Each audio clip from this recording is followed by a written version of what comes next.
Hello students, welcome to our YouTube channel CC academy. Last time हमने video में discuss किया था कि डिफरेंस क्या है एम्पिरिकल फार्मूला और मॉलिक्यूलर फार्मूला में। साथ ही हमने सीखा था कि अगर आपके पास एम्पिरिकल फार्मूला दिया हो तो आप कैसे मॉलिक्यूलर फार्मूला फाइंड आउट कर सकते हैं, और उसके साथ ही अगर आपके पास मॉलिक्यूलर फार्मूला हो तो एम्पिरिकल कैसे निकाल सकते हैं। फॉर एग्जाम्पल, ग्लूकोज में C6H12O6 जो है इसका मॉलिक्यूलर फार्मूला है। हमने बात की थी कि मॉलिक्यूलर फार्मूला का सिंपलेस्ट होल नंबर रेशियो जो है वो एम्पिरिकल फार्मूला कहलाता है ना, एम्पिरिकल फार्मूला कहलाता है। और हमने कहा था निकालेंगे कैसे।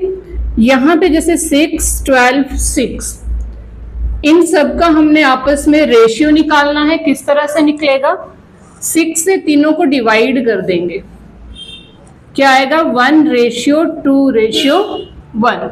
इसी तरह से और एग्जांपल ले सकते हैं। फॉर एग्जांपल आप ले लीजिए C2H6। तो यहाँ पे अगर हम एम्पिरिकल फॉर्मूला बताना चाहें तो सिंपलेस्ट रेशियो निकालेंगे 2 और 4 का, जो क्या निकल के आएगा 1:2 निकल के आएगा, जिसके अकॉर्डिंग C2H6 का एम्पिरिकल फॉर्मूला CH2 होगा।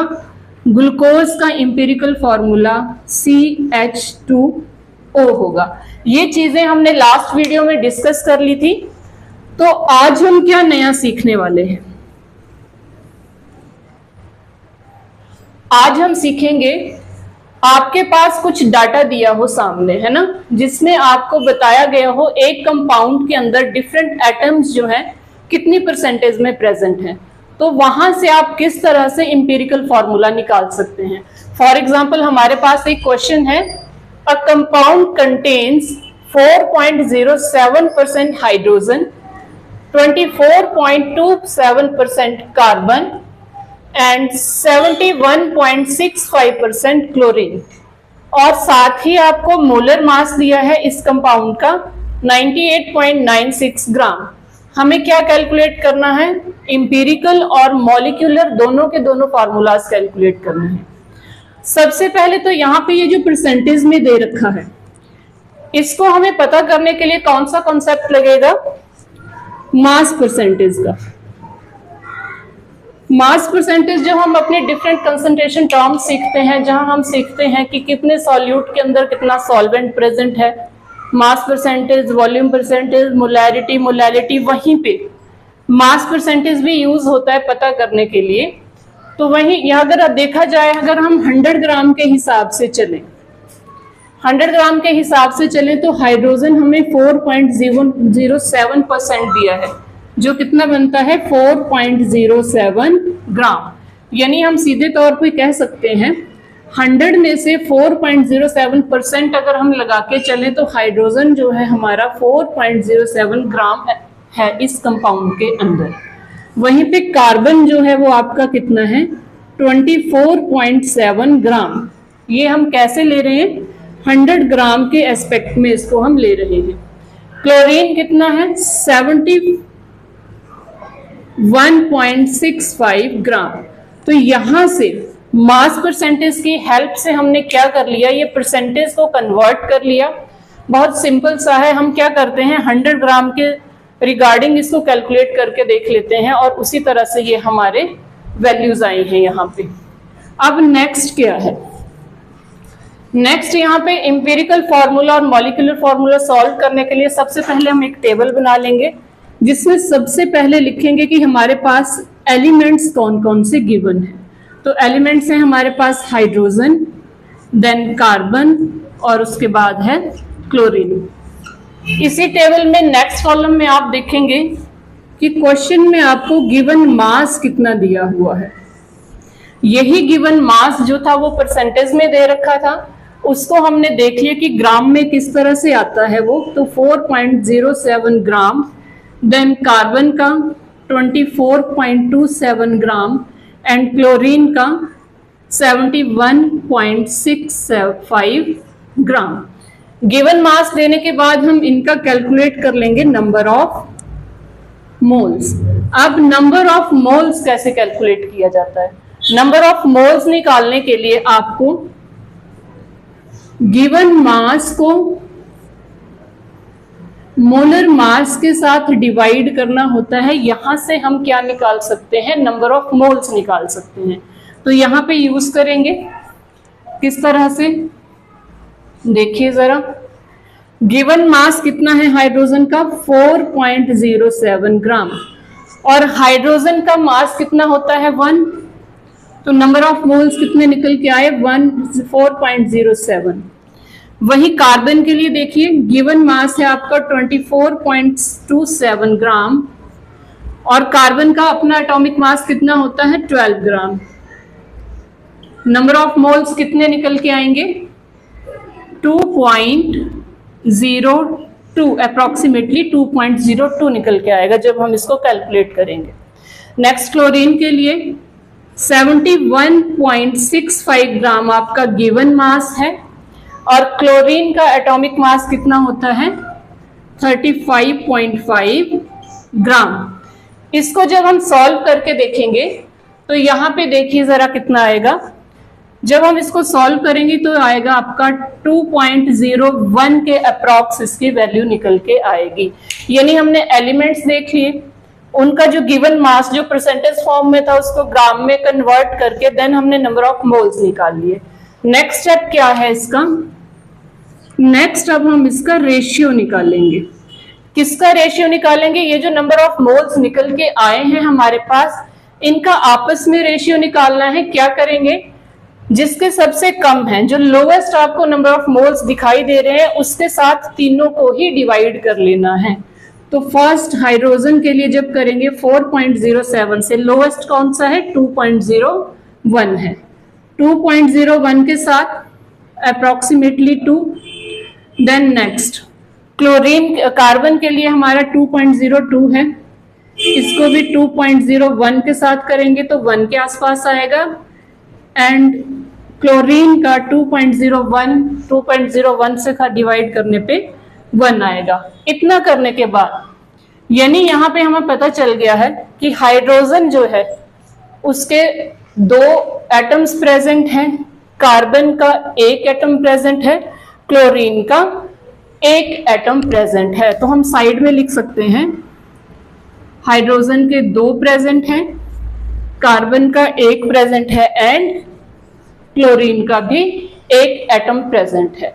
लेकिन ये हमारे पास सिर्फ क्या निकल के आया है? एक रेशियो निकल के आया है।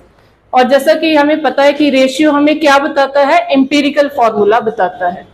तो यहां से हम एम्पिरिकल फॉर्मूला गैस कर सकते हैं। अब इसका कितना होगा देखिए जरा।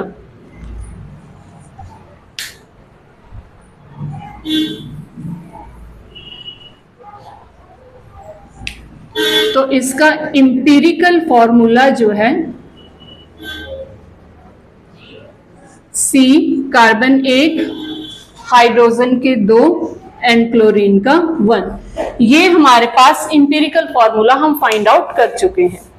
ठीक है, अगर इतना समझ आ गया हो तो स्क्रीनशॉट ले सकते हैं। देन हम नेक्स्ट कैलकुलेट करेंगे जो हमारे पास दे रखा है मोलर मास 98.96 ग्राम और उसकी हेल्प से हम क्या कैलकुलेट करेंगे? Molecular formula.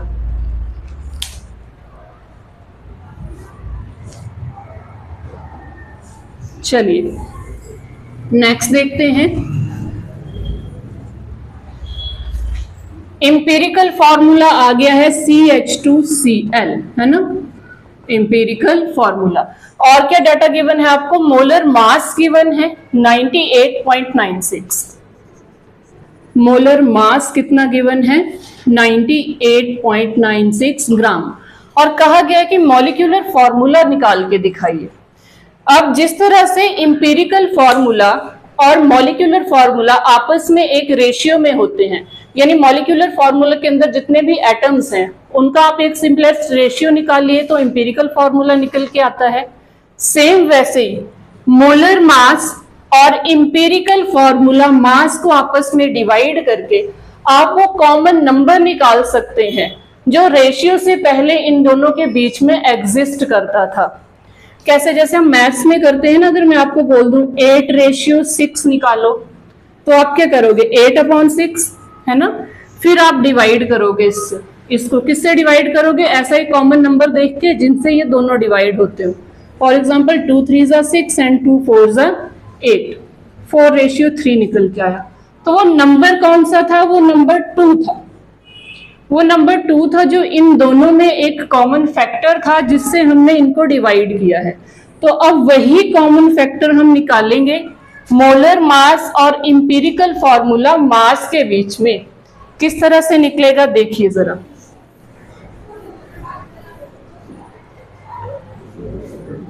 ये मोलर मास है, इंपीरिकल फॉर्मूला मास निकाल लेंगे पहले।